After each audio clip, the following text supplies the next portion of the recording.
بسم اللہ الرحمن الرحیم۔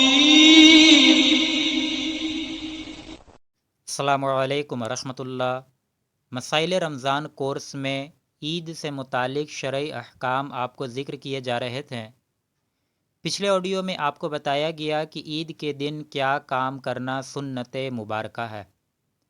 انشاءاللہ آج کا ہمارا موضوع عید کے نماز کے طریقے سے متعلق ہے۔ اولاً تو یاد رکھیں کہ عید کی نماز یہ واجب ہے اور اس کا وقت طلوع آفتاب یعنی سورج نکلنے کے 20 منٹ گزرنے کے بعد سے زوال کے وقت سے پہلے تک ہے۔ نیز یاد رکھیے گا کہ عید کی نماز سے پہلے نہ ہی اذان ہے اور نہ ہی اقامت۔ عید کی نماز 2 رکعت ہوتی ہے اور اس میں 6 زائد تکبیریں یعنی 6 ایکسٹرا تکبیریں کہی جاتی ہے۔ اب اس کا طریقہ کیا ہے، آپ بغور سماعت فرمائیں، اچھے طریقے سے آپ سماعت فرما لیجئے کہ سب سے پہلے مقتدی حضرات عید کی نماز کے لیے وہ نیت کر لیں۔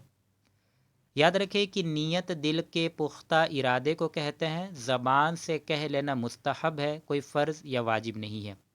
اگر آپ زبان سے کہنا چاہتے ہیں نیت کو، چاہے آپ عربی میں نیت کر لیں چاہے اردو میں نیت کر لیں، مستحب ہے، اچھی بات ہے، لیکن نیت دل کے پختہ ارادے کو کہتے ہیں۔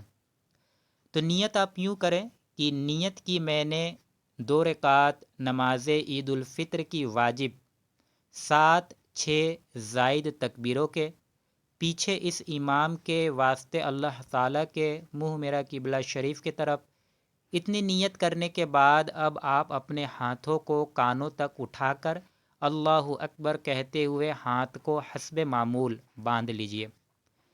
امام ثنا پڑھے گا، مقتدی حضرات بھی ثنا پڑھیں۔ اس کے بعد پھر امام اللہ اکبر کہے گا، آپ بھی اللہ اکبر کہتے ہوئے ہاتھوں کو کانوں تک اٹھا کر ہاتھوں کو چھوڑ دیجئے، باندھیں گے نہیں۔ اس کے بعد دوبارہ سے امام اللہ اکبر کہے گا، تمام مقتدی بھی اللہ اکبر کہتے ہوئے اپنے ہاتھوں کو اٹھا کر ہاتھوں کو چھوڑ دیں، نہیں باندھنا ہے اس میں بھی۔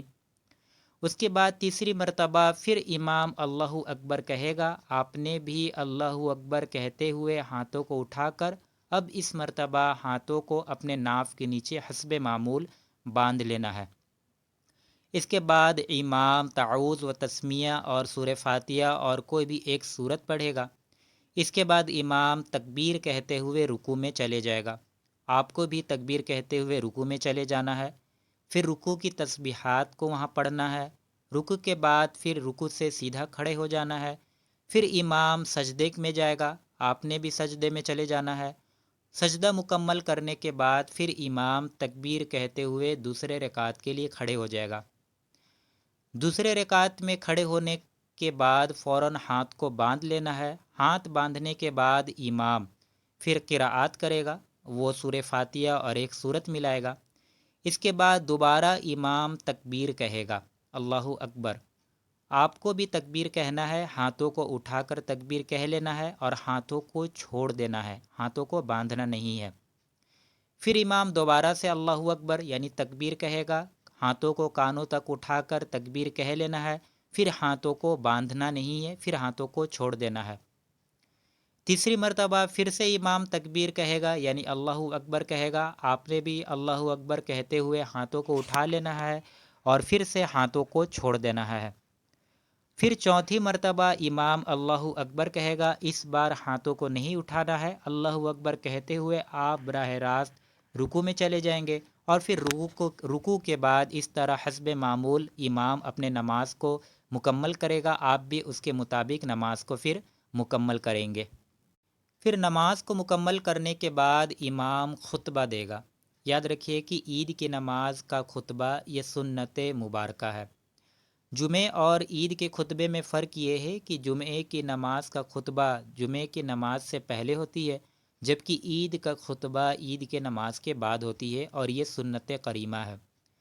خطبہ کو بغور آپ سماعت فرمائیں، خطبہ مکمل ہونے کے بعد پھر اس طرح آپ کا عید کا نماز مکمل ہو جائے گا۔